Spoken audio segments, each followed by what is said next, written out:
Hi everyone, my name is Sabih and I am the co-artistic director of the Diriyah Contemporary Art Biennale. I'm delighted to welcome you to the second session of Unpacking the Studio. And this session is titled Studio as an Accordion Book. We're inside the studio that we're going to discuss as an accordion book. We are joined by the bytwo collective. I will introduce them in a little bit. And before I do, let me quickly introduce to you what this session is all about and what this talk series is about.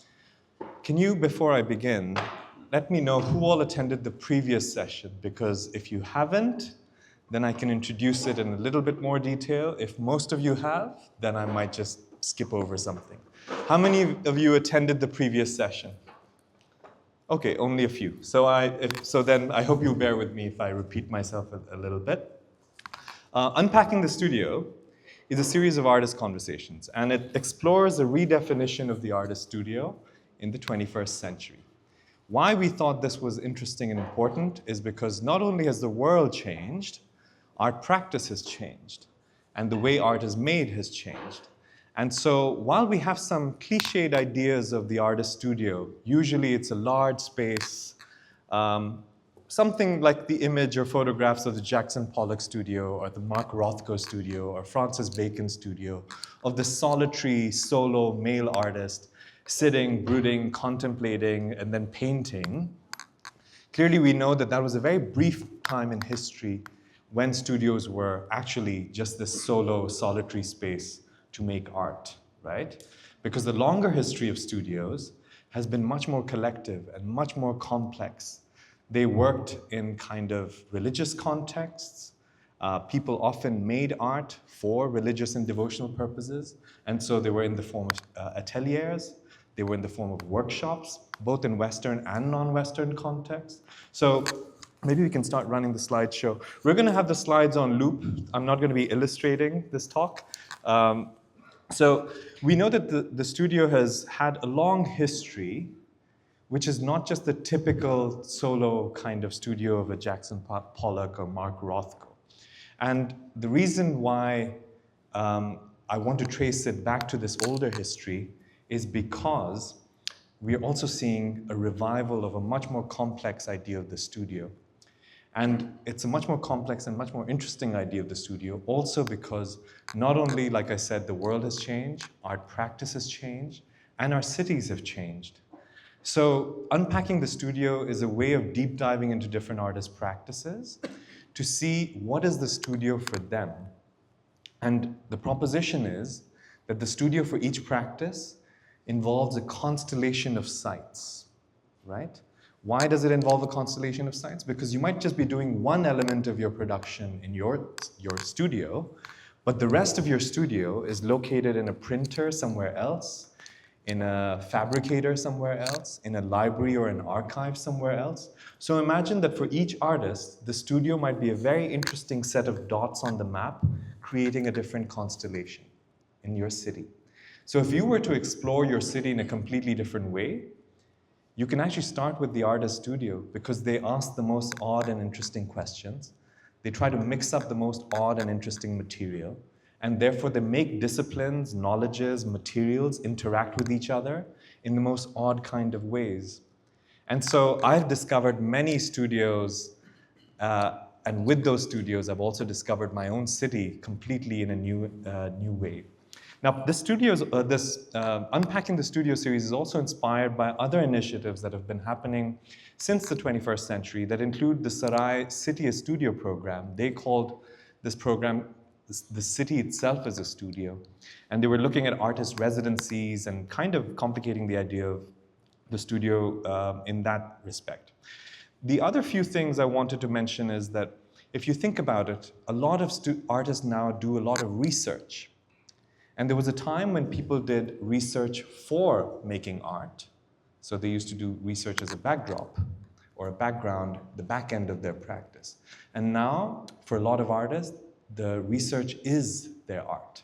So a lot of artists present archives, a lot of artists present documents, a lot of artists present their research in the exhibition itself. So Unpacking the Studio also changes the way you think about what is artistic research, because it's not research for practice, it is research as practice, right? And there's really like so many instances of artists all around us in Saudi Arabia, but all around the world as well. Lastly, just to kind of highlight a different kind of teleology or chronology, if I can say, of art making now. A lot of times in the past, we used to think that art is made in the studio and then exhibited in the gallery. But we're seeing now increasingly that the artists themselves see their artwork for the very first time in the gallery because they're made up of installations that cannot fit their own studio. So the artist doesn't get to make the artwork in their so-called studio. They make it in the exhibition site, and in many instances, they're dismantled after the exhibition too. So in a way, the exhibition space momentarily also becomes your studio, right? Where a certain kind of art making is happening in the place where it's going to be displayed. Now, we're in the Jacks district, which is a cultural district that was revived from 2021 over here, and it comprises of not only the exhibition venue of the Biennale, but also a lot of artist studios here. And so we're very lucky that we're surrounded by lots of really interesting artists and practitioners. Some of them are also designers. And while we can see their studios, you'll notice, if especially you're traveling from some other part of the world, that these studios are huge. And you really wonder that, my God, like, do all artists have such large studios? I mean, personally speaking, I have not seen such large studios in most other cities. And there's some reasons for that. One, rents are very high. Two, not every city has a cultural district. Not every city has a cultural district that subsidizes its rents for artists to come and practice there. But that being said, there's also the fact that when you have such a large studio, sometimes your practice doesn't demand it. So then what do you do with the rest of the space? And so in many of the studios that you will see in Jacks, and we're not going to talk about them today, you'll notice that there's a space for making, there's a space for a library, there's a space for coffee. Almost every studio has a coffee corner somewhere or the other. And they're famous coffees in the city practically. You will hear from other curators and artists that you have to go try out coffee in this artist studio or that artist studio. You also have matching sofas, which is very unusual for many artist studios, and we see them here. But you can see the design sensibilities and many things going on. And so we thought this is a great instance and an opportunity actually to not only unpack the artist studio, but unpack the city for ourselves and unpack the artist practice as well. And we titled this session, The Studio is an Accordion Book, for one and only one reason. The bytwo collective are interested in publishing, they're interested in design, and they're interested in architecture. A lot of their projects take the form of publications. A lot of their projects end up becoming publications that become exhibitions or the other way around. So an exhibition lands up into a book form and the book becomes kind of like an artwork. Something changed with the sound, no? Am I too loud? No, it's all right? Okay, good. So we thought, what better intersection of design, bookmaking, and architecture than the form of an accordion book? Because what is an accordion book? It's kind of like an architectural publication that folds and unfolds, that kind of collapses into a small size that can fit in your pocket, but can also become so expansive that it takes up your entire studio space, right? In another way, it's also like an origami in a linear form.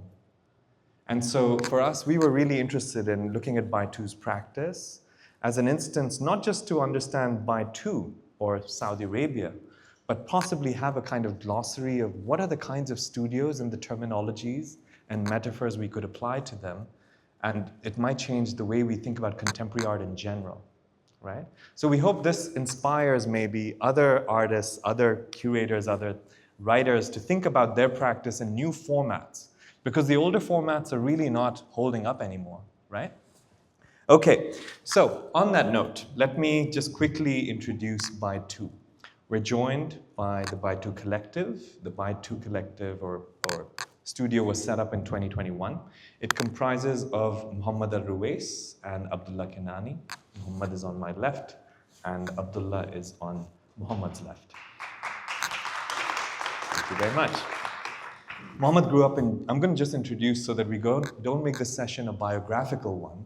We make this a conceptual session. Mohammed was was born and grew up in Jeddah, Abdullah in Riyadh. Both studied in the US, Mohammed in Kansas and Abdullah in St. Louis. They both first met in the summer of 2021. Their second meeting was in Ahmed Mater's studio. And if you haven't heard of Ahmed Mater's studio, it's right around the corner. It is one of those studios that is famous for its coffees, as well as many other studios. It's also a studio famous for its hospitality to many young artists, many emerging practitioners. So, I mean, kudos to Ahmed Mater. Their second meeting was in Ahmed Mater's studio on a couch. So in one of the loops of this slideshow, you will see a couch, which is kind of like an L or square shape. And that was the couch, which was their very first meeting point. Then they kept meeting in a small office/studio, for about 3 to 4 months, which is where and when bytwo began. Ahmed Mater offered them a desk in his studio from 2021 to 2023. And then in 2023, they moved to Jacks in J16, where we are now. The way the studio is set up is pretty true to its original format. It has not been reorganized to display books for you guys. It is generally a presentation or a kind of assemblage of books that inspire Muhammad and Abdullah, and also inspire many other conversations that take place in this studio. I am now going to hand over to Muhammad and Abdullah to start with actually something very basic. How do they define their practice? I find their practice very interesting because not only is it multidisciplinary, it's also constantly being true to the disciplines. So a lot of times when people try to go multidisciplinary, they try to break away from disciplines altogether. They try to complicate it in a way that you don't want to fit into definitions. But somehow they're very curiously, very kind of respectful towards the discipline of bookmaking, the discipline of architecture, the discipline of design. So maybe either of you could begin by telling us how you describe your practice, and maybe even tell us a little bit about a few projects. Okay, I think I'll start.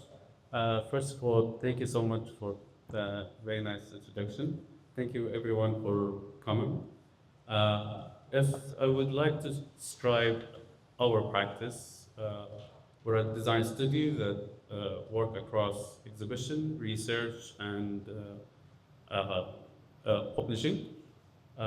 We tend to kind of challenge ourselves and experiment a lot in our work, but usually we focus a lot on typography as well, and also merging the heritage and tradition with contemporary, and give it some contemporary take, and I think that's how I describe our work.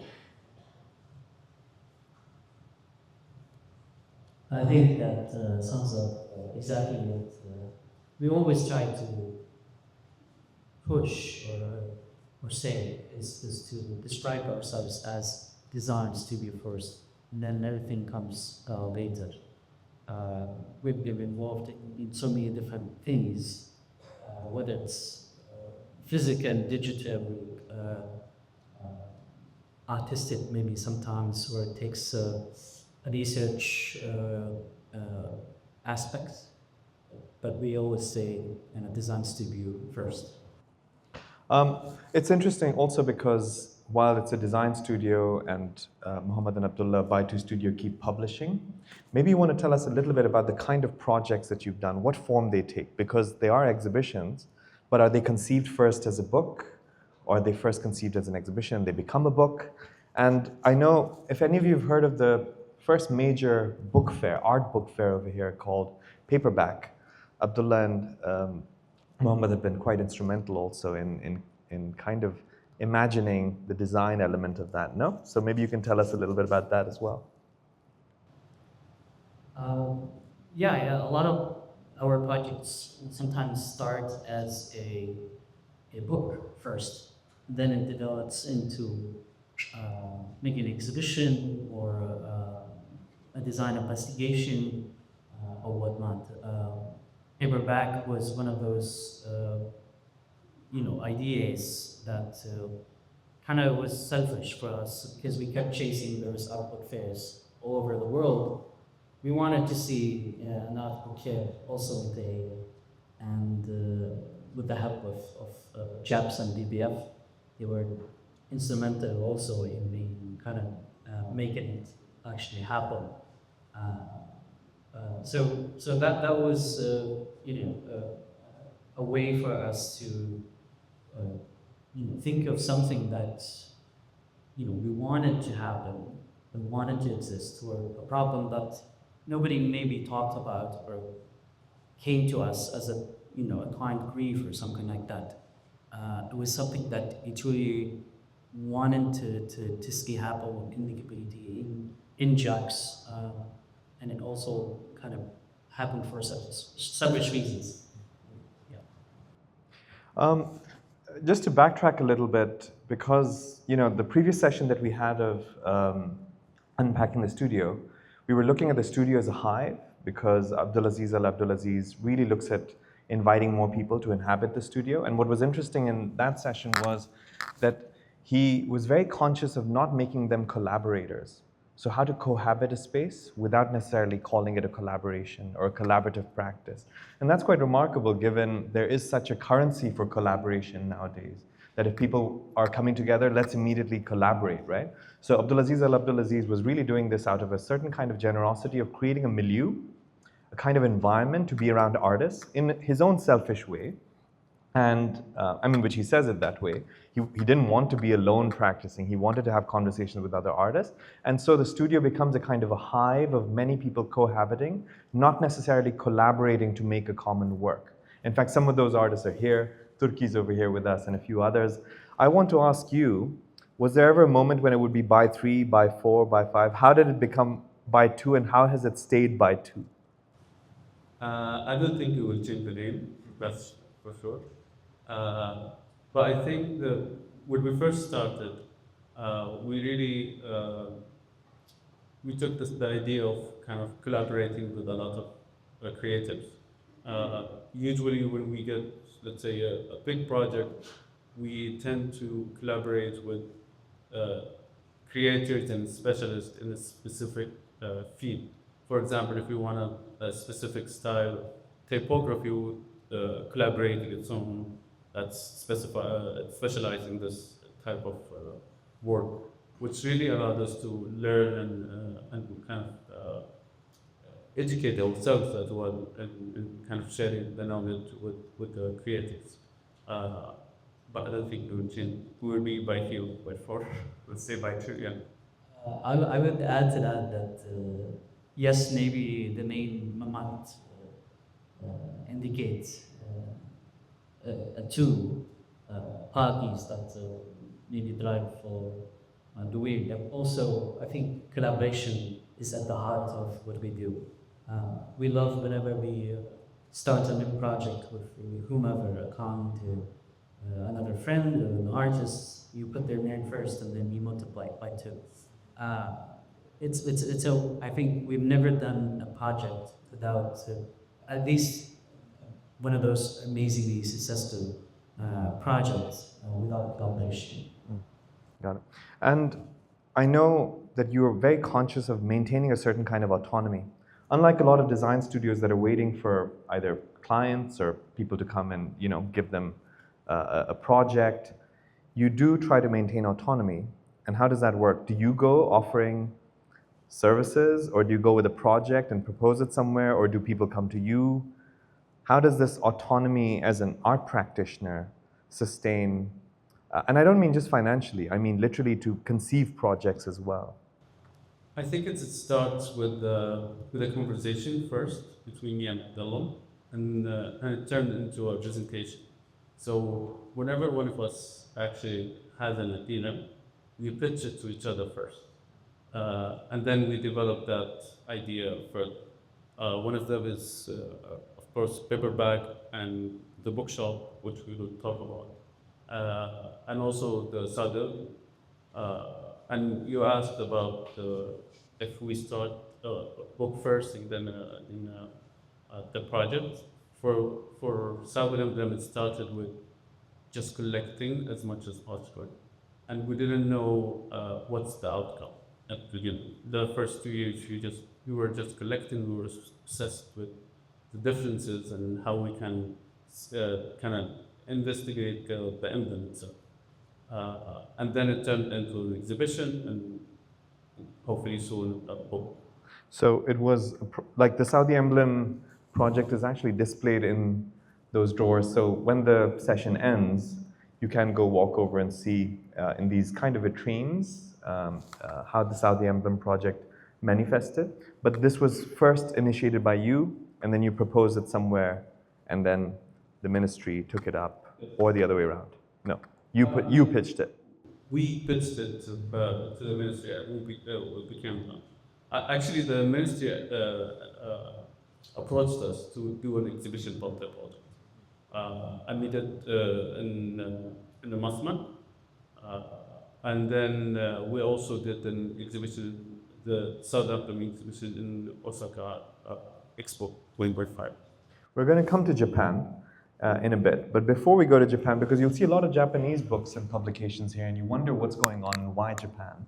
But before that, since we're talking about studios, can you tell me the transition that happened from Ahmed Matar's studio to J16? Because I believe you had a desk there, and Ahmed Matar also has a big library there, and a lot of facilities for making art.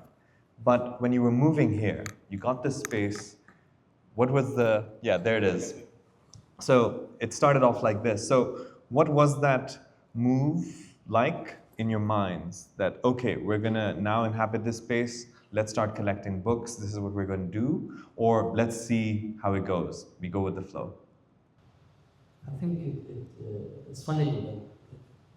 Was there a plan? There's absolutely no plan. Is there ever a plan? It was maybe at the worst kind of financial time for us to move to a big studio. But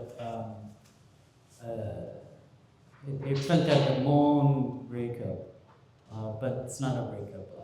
But it took us almost a year to transition fully into J16. But I felt like we still have always had that desk, and that has going back to asking for advice or pitching some of those ideas around. But it also felt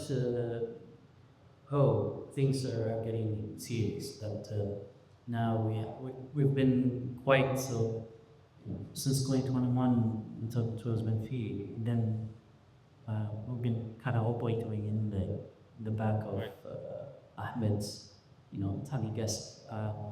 And then we started to investigate our ideas and projects more seriously. As you saw on the wall, one of the first projects that we really had keen and care on timeline for is our. And I think we actually also felt pressure to fill up the space as well, with not only books but also projects. And I think that's one of the things that really pushed us to kind of creating our own projects. And also I would say being close to the art community also kind of helped us to, making us learn and then expand and experiment with art and design. It's interesting that most of the studios here, because they're all in these large warehouses, when you speak to the artists, you could see there's a struggle of how to occupy such a large space. As I mentioned earlier, that sometimes practices don't demand such a large space. And so then the warehouse has this kind of there's an anxiety to fill it up with your practice. And sometimes it even takes up like forms of subletting, creating a different kind of exhibition space. And so when we were starting the series, we were quite conscious that we're not going to be looking at the whole warehouse as the studio.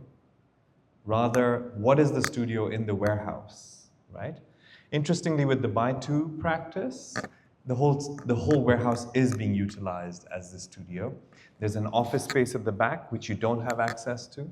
There's some of those computers and a 3D print. There you go, yeah. Well, so you have an office space at the back. You have this whole space, which actually includes a bit of a storage facility.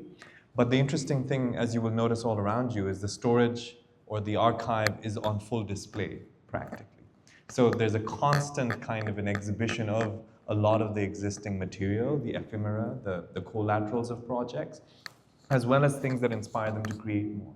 So which brings me then to when you do create, where all is the creation happening? And I don't mean just over here. Like, do you have specific printers you always go to? Do you have fabricators to do 3D printing for things that you like making as well? Maybe you can tell us a little bit about one of the most complex projects, maybe the Venice Biennale project. And what all parts of the city were you using to develop that project? And was it all in Saudi, or I'm sure there was even in other countries too? As Abdullah said, we really love to collaborate, and working on these kind of projects allow us, or actually forcing us to collaborate with men designers, men artists, and we that way it's actually also help us to understand and know how the technical stuff, which is it's also important that designers to know all of these details. Uh, a lot of collaborators we worked with here at DL and also internationally. Uh, for example, this table we designed and fabricated here in DL, uh, and that and some of the furniture here as well, uh, which really kind of allowed us to learn about the crafts and what the uh, and in terms of projects that we work globally, for example, posters, we really know to print fixed size posters for any project that we work, and uh, we tend to work with a printer in France. They have one of the biggest screen machines, uh, and and also we went to the printer. We got from the uh, at the kind that the community colors and the people. Uh, and I think that's really expand our knowledge and also our network, even either here locally or globally. Uh, if if I would speak about the project, I think Venice Biennale was really interesting because there are so many aspects. You have uh, manufacture, the production house, the work we work on so many different materials, different let's say items, paper, books, uh, and also it's really helped us to kind of learn and the speed, and we can experiment as well and expand our knowledge.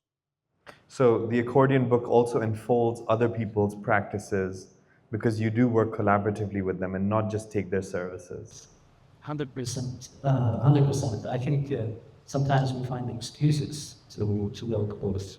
We will vendor or a printer in Tokyo or in France or whatever, just to see how far we can push kind of things or just to learn, idea or a way to execute a certain thing. Especially because we're so tangled in 3D math. We love the physicality of it. We want to see how far we can push it. I think Venice was a prime example of that, especially in of the books. Like, One of your longtime collaborators are Ahmed and Rashid Shabib. These are also, well, bytwo, brothers, twin brothers living in the UAE, who are the founders of Brown Book. If you haven't heard of Brown Book, I cannot recommend it enough. You might even find some issues here, which bytwo have collaborated on. And it's probably one of the most exhaustive kind of a document or chronicling of architecture and urban forms, urban studies in the Arab world, quite broadly. And they've had issues dedicated to different cities. And one of your recent collaborations with them was on the Riyadh issue as well, right? Which I believe was probably lying in the studio over here somewhere. So I would highly recommend you look at that. But what's interesting in the kind of intersection of interest between Ahmed and Rashid Shabib and bytwo Studio is their love and fascination for Japan. And it's not coincidental that there is this deep fascination and interest in Japan because there was a movement of architecture and urban planning under the broad movement called metabolists, which in fact inspired a lot of the modernist architecture in Saudi Arabia as much as it did in the UAE and the Gulf at large. I'm going to ask a very specific question. How did your interest in Japan start, and why do you keep traveling there? This feels like the big question, but I'll try to answer in a short format. I think we had a fascination with the Japanese culture, the Japanese design. There's a word in Arabic that's hard to translate. This Japanese ihsan, which we learned from ihsan, which we learned from Ahmed Shigeri. But anyway, we shared this fascination with the Japanese culture, Japanese design, before we formed bytwo, and then we met the Shabib brothers, and it kind of exploded. And they introduced us. Actually, they were like, "Okay, let us introduce you to Tokyo, for example," and it was our first trip with them. And then kind of the rest is history. Yeah, we can't help but keep going to Japan. And actually, our first collaboration was on Brown Book Tokyo issue, which also helped to expand the fascination. But at the same time, I think what fascinated us was the discipline of craftsmanship in Japanese crafts, and the way the design, the Japanese design as well. Because it's minimal, but it's not empty. It's really intentional. How they curate the stores. So I think that started our fascination, and specifically in design, and also architecture, as you said, the metabolism movement and all of that. And of course, Ben Shabib helped. They didn't, Did you, by any chance, grow up on Japanese cartoons that were translated into Arabic? Which ones? By the way, if you don't know and if you haven't grown up here, a lot of us growing up here grew up on Japanese cartoons translated into Arabic, and many of them. But there also were quite a lot of Japanese products and things. So do you think, or do you trace back a connection to that, or is that just purely coincidental? I think we can't help it but see those connections.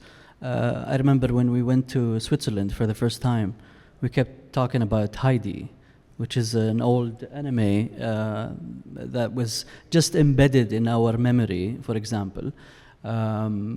So many other things, And also we noticed while collecting the Saudi Emblem project, we noticed there are so many, let's say, coffee cups and spoons and all of these things that made in Japan. Ceramics, yeah. And we also kind of took these items to Osaka Expo, and we exhibited there. But that's the only kind of connection. I mean, I always find it so fascinating because, in a way, artist studios create an archive before the internet age.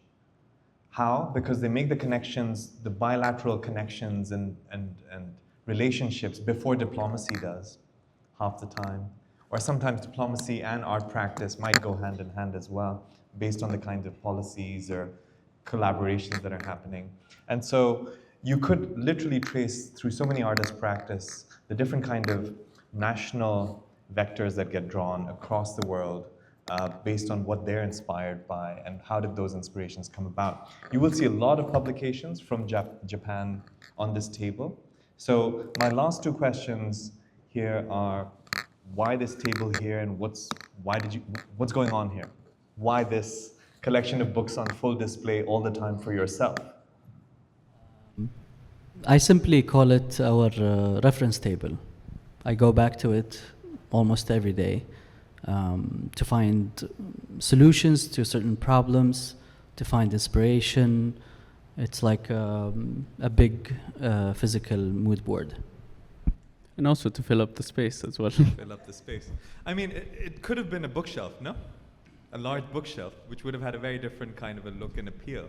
The fact that they're all out, and the fact that they also keep rearranging because of who's coming and browsing through what, and you seem very open to anyone rearranging anything, and that does something. We tend to rearrange it for ourselves, because sometimes I forget that I have certain books, and then when I see it, I kind of discover it even a second time. But we usually rearrange it every week or 2 weeks, just to keep it, fresh and new. And also it allows us to discover new things in our own studio. Beautiful.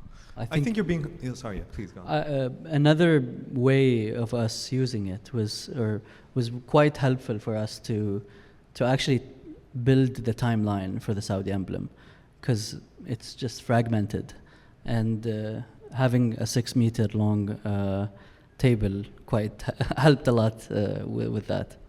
But I think you are being humble and modest about this, because your commitment to books, art books, looking at different design elements and how they interact with one another is so deep that you're now starting an art book shop, correct? So if any of you haven't noticed yet, as part of this season, there's a pop-up next to the shawarma store, which is by bytwo, and it's the prototype of a bookshop that you have in this image behind me. It's somewhere a mix between Wes Anderson and David Lynch. I'm not sure if it was conscious or not, but I know these guys are cinema buffs.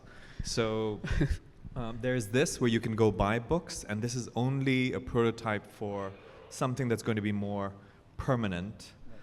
Can you tell us about this and what it's going to finally become? I think opening a bookshop, it's a natural extension of our practice, because we publish, we design, we print books, and we also collect books. And we figured that we needed a space to sell, at least to sell books, because whenever we publish and design any of the books that we designed, for example, a brown book, we can't buy it from here in Saudi. We usually get it somewhere else outside the country.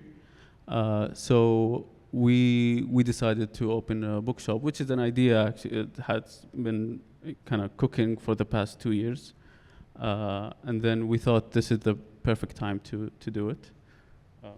I might add that it also goes back to the book fair. We saw that the book fair, it was basically an amazing prototype for the bookshop. Are we talking about the Saudi book fair or the paperback? The paperback book fair. It served as a prototype, an early prototype, to see how much the demand felt like, and it also, like Mohammed said, it kind of completes the circle of having a book fair, a bookshop, and then hopefully much more.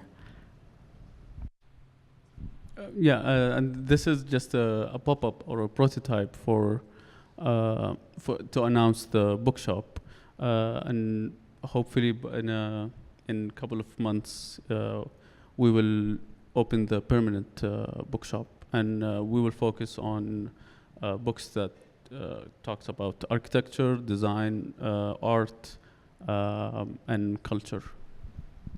And it's also no coincidence, again, that some of the largest attended events around art, culture, literature in the Gulf, that include the UAE, that include Saudi Arabia, are these large-scale book fairs. They have one of the largest visitorships. They have the most extraordinary enormous amounts of literature that is published here, that is published in Arabic, and that has a wide Arabic readership as well. And so if one looks at this within the larger macrocosm of what's going on in the Arab world right now, I think initiatives like these become new subcultures within this larger kind of culture of bookmaking, publishing, reading. And so I find it very fascinating that the kind of communities this will produce around the specific publications you bring together. I'm going to end my questions now to open the floor if anyone else has questions for bytwo. You can raise your hands. We have mics that can be passed around.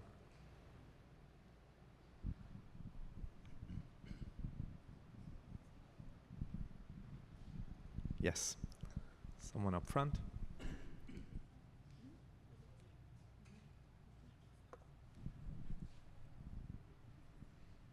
Thank you guys for a very interesting talk. But I'm really curious to know, especially since it is mentioned that it is a multidisciplinary studio, and it focuses, even though it focuses on mainly architecture, design, and also typography, but I have the sense that the sky's the limit, and I'm not sure if is there like an identity there or no, and do you find it limiting when the sky's the limit, so you don't know what's next, even though there's like this big pipeline, I'm sure that you have of potential projects, but especially since you guys are two, so you don't have like this one identity or one like focus area that you can actually spend 100% of your time on. Do you find that limiting or not?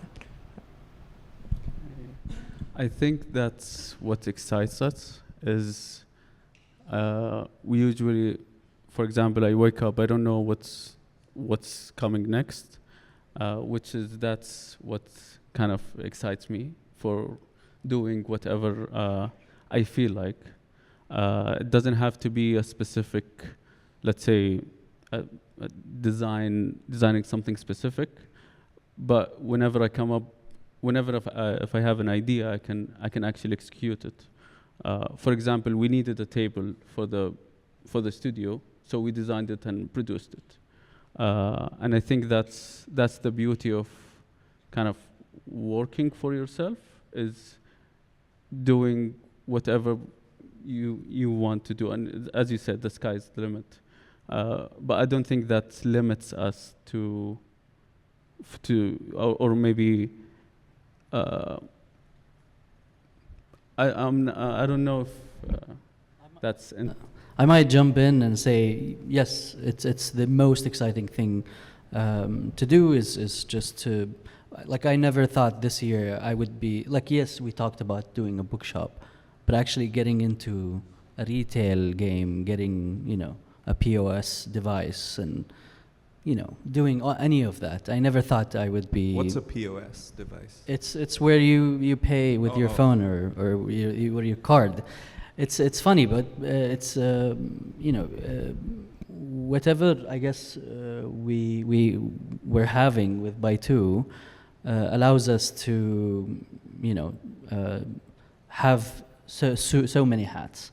I remember I told you in the bookshop the other day, we're like clowns or chameleons, or it's fun to do these many things.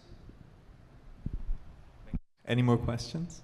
Thank you. Yes, there's one on the left. Andres, do you have one? Mm-hmm.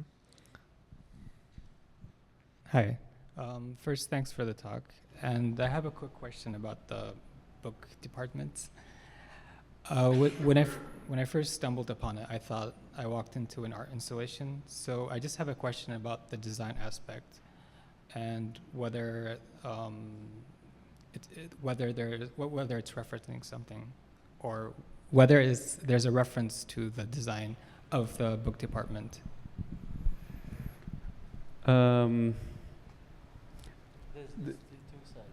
Yeah, but basically there is no reference. But we've been fascinated by the idea of the magazine kiosk. Whenever we travel and we go in Europe or anywhere in the world, we usually see these kiosks, and we always stop by and we look through the books. And that was one of the things that we wanted to do with the pop-up, is to encourage people to come and flip through books and see books. And then we started with that and everything built around it. Because also that the kiosk is also, it's an old kind of, it's an old design thing that people used to go to. So everything else kind of came together in that pop-up.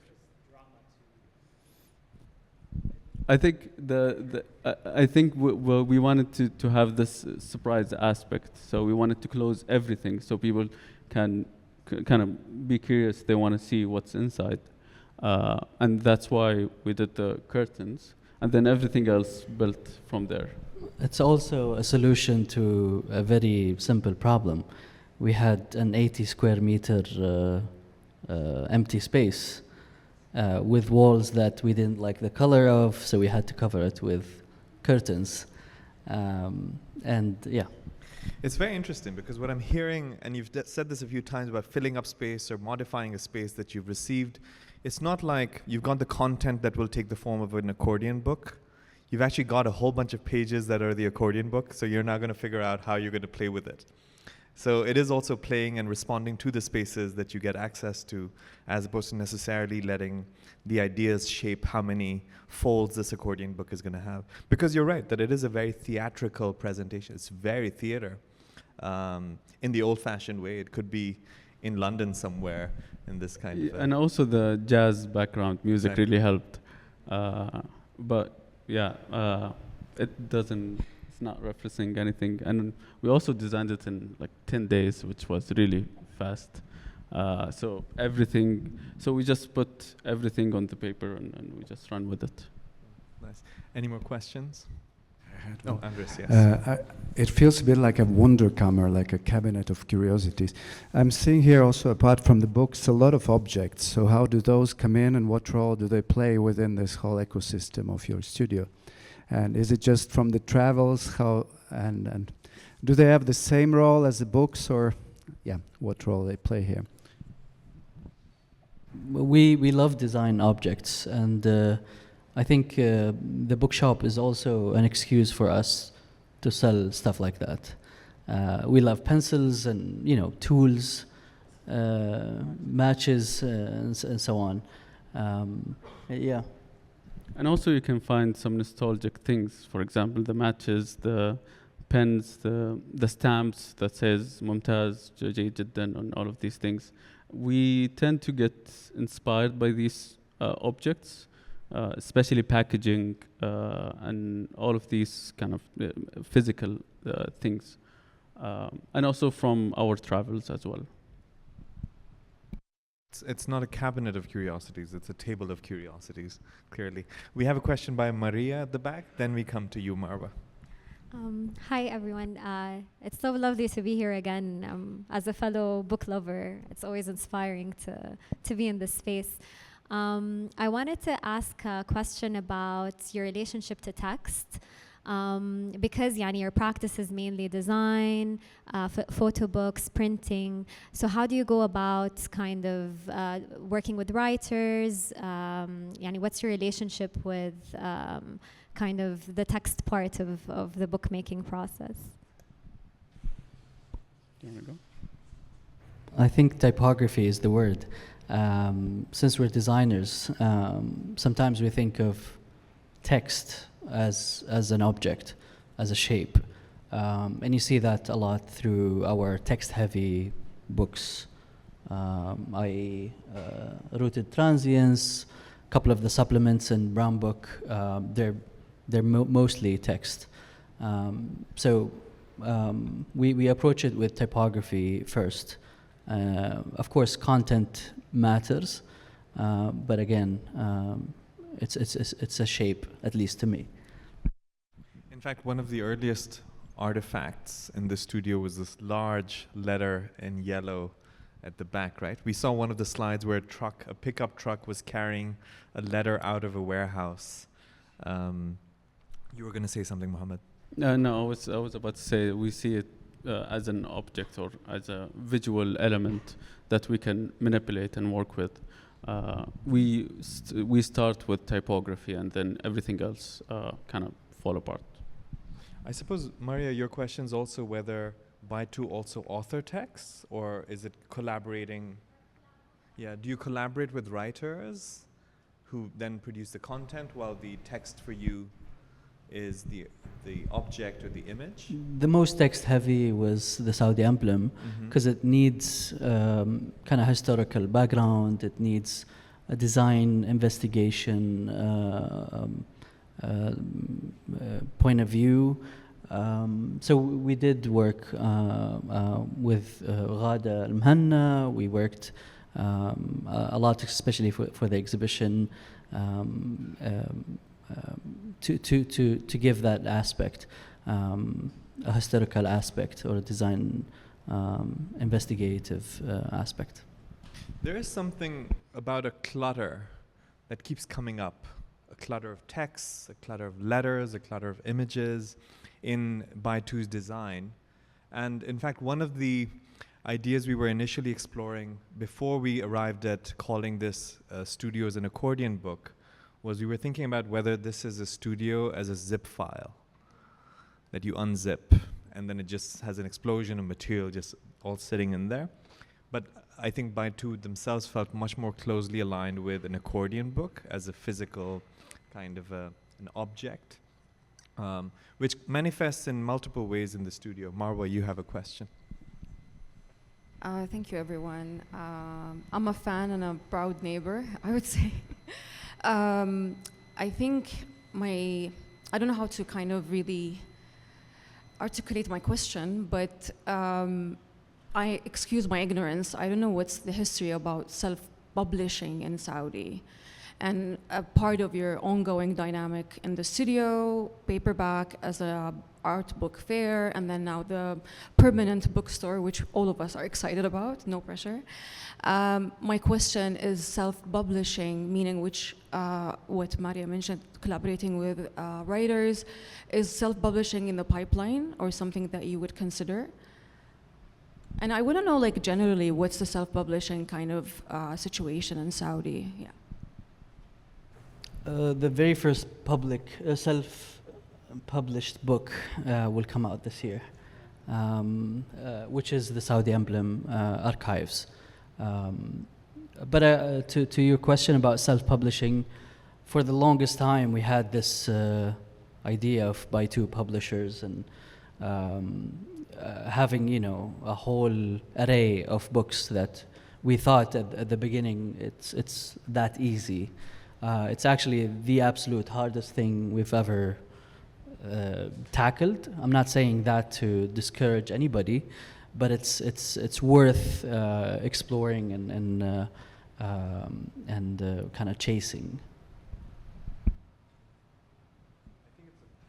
I think it's a very good question, Marwa, and probably also requires a whole other session now to really look at the history of self-publishing and independently published books, because you have this culture so dominant in many parts of Asia, and it produces amazing subcultures, their own communities. Particularly in Japan, you have so many instances of that. So it would be fascinating to look at that from within the history of Saudi Arabia.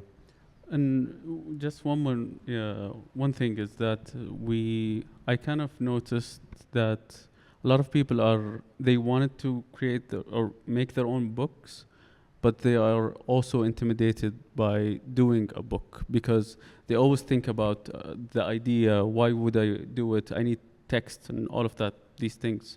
But we love small zines, we love small publications. You can do any types of books, but at least we always encourage everyone to print their work. It doesn't have to be self-publishing, but at least print it and you see it in a physical matter. I think it's really important. Thank you. Something I find really curious in the year and a half that I've spent here in Riyadh is that within independent artistic practices, there's a kind of automatic gravitation towards industrial models. So bookmaking becomes publishing. And that's a very specific way of going about bookmaking. In bytwo's arriving at a logo and a text and their own name, they approached an agency, right? There was an agent. The naming for bytwo. So the collector's name was not just the two of them sitting and let's just conceptualize it. There was also an approaching an agency. We absolutely rejected whatever they pitched. Yeah, sure. Because we were, I mean, it was the first week. We were like, okay, let's do it by the book. Maybe hire an expert. But actually, it was better to come up with it ourselves. No, correct. So actually, like, there's a whole thing of going to experts, consulting a consultant, having an agency, starting a publication house, starting a book shop. So there's a kind of industrial model that automatically gets gravitated towards rather than let's do bookmaking, you know? And I think bytwo's practice is really interesting because it sits in this oscillation between maintaining an autonomy for bookmaking, but always gravitating towards publishing, which requires an industrial model of bookmaking. It's not just bookmaking, right? And I'm afraid we're up for time, so I can't take any more questions, but I wanted to end actually with this short story that is on that cusp of kind of, or dilemma between taking an institutional form or remaining independent. Some of you may have come across this story. I think it's by George Louis Borges, and it's about the village librarian. And this village librarian was very inspired to create a village library, but didn't have the means to get and acquire all the books to fill up the village library. And so decides, with the help of many people, that he's going to start reading all the reviews of books and start writing those books to fill up the library. So a whole group of people then started reading reviews of Shakespeare, reading reviews of all other books, and they started writing their version of that book. And that made the village library. Now, is that an institutional kind of a collection of books, or does that remain an independent kind of production of books? And so on that note, I want to thank the both of you for a very inspiring kind of a session about this interesting and curious phenomena of sitting in between multiple practices and allowing practice to unfold out and then fold back in more compact sizes. So thank you very much. A big round of applause for bytwo. Thank you so much.